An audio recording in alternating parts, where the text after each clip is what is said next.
নজর রাখতে হচ্ছে অযোগ্যদের তালিকায় বিধানসভার মুখ্য সচেতকের পুত্রবধূ পানিহাটির বিধায়ক নির্মল ঘোষের পুত্রবধূ শম্পা ঘোষের নাম। ঘটনায় রাজনৈতিক মহলে ব্যাপক শোরগোল। অযোগ্যদের যে তালিকা প্রকাশিত হয়েছে সেখানে নির্মল ঘোষের পুত্রবধূর নাম জ্বলজ্বল করছে। এই ঘটনায় রাজনৈতিক মহলে ব্যাপক শোরগোল। আর এই খবর সংগ্রহে গিয়েছিলেন প্রতিনিধি শান্তনু আচার্য। কি প্রতিবেদন দেখুন।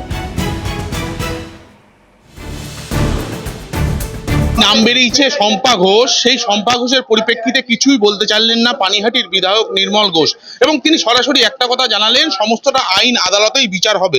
এই মুহূর্তে নির্মল ঘোষ পানিহাটির বিধায়ক এবং বিধানসভার মুখ্য সচেতক, তিনি সরাসরি এই কথাই জানালেন, যদি লিস্টে নাম এসে থাকে আইন আছে, আদালত আছে এবং আইন আদালতেই সমস্তটা বিচার হবে।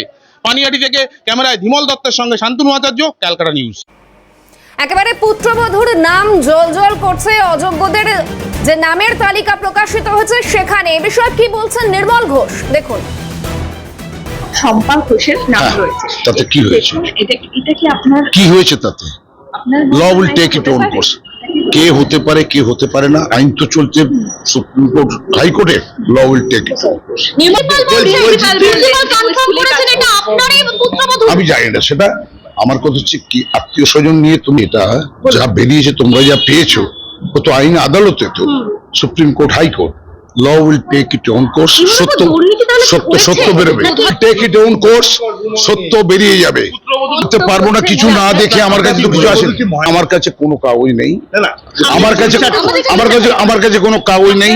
যদি কেউ এসে থাকে, কোনো কাগজ এসে থাকে, আমি চেক করে বলবো। তবে ম্যাটারটা হাইকোর্ট সুপ্রিম কোর্ট চলছে। হাইকোর্ট সুপ্রিম কোর্টের বিচারে সত্যতা বেরিয়ে আসবে, মিথ্যাও বেরিয়ে আসবে।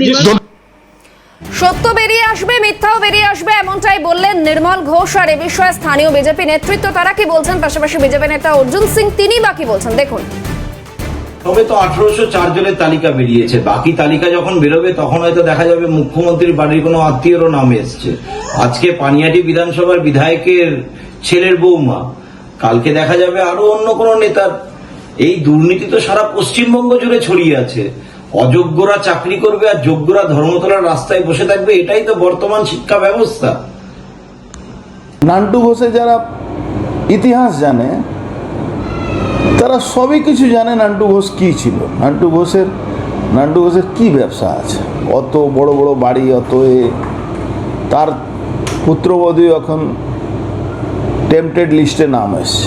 ঘোষ বরাবরই দুর্নীতির সঙ্গে যুক্ত আছেন। নান্টু ঘোষ ট্রেড ইউনিয়ন করার লোক, এলাকায় একটাও কারখানা চলে না, তাই একটাই আছে, তৃণমূল করছে। এর থেকে বড় যোগ্যতা আর কি আছে? ব্রাত্য বসু তো বলেছিল অফিসিয়ালি যে তৃণমূল করলে, আমাদের দল করলে আমরা চাকরি দিই। নিয়ে দল করা অযোগ্য লোককে চাকরি দিচ্ছে।